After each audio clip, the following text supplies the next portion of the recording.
Usa sa mga livelihood sa subanin sa Barangay Galaning Dakbayan so samis ang paghimo og bag gamit ang rumlon.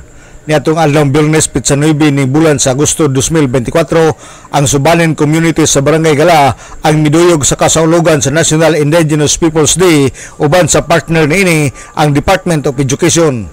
Atol sa maong adlaw ang maong selebrasyon ang dito kini gipahigayon sa Gala Elementary School nga gitambungan sa mga IP community di na mga bata ang gitudluan o giaktual kini pagpahimo og rumlon bag, pagbasa sa librong subanin o pagtranslate niini sa pinulungang Binisaya o gitudluan usab ang mga bata sa subanin dance.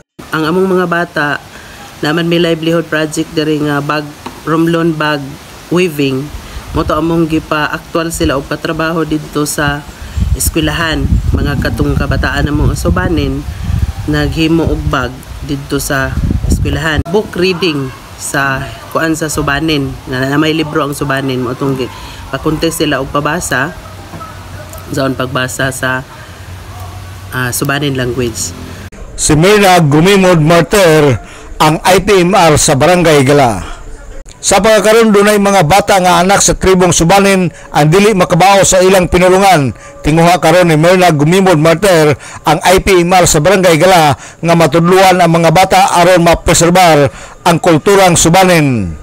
Ang Barangay Gala adunay populasyon nga 175 o 49 ka household.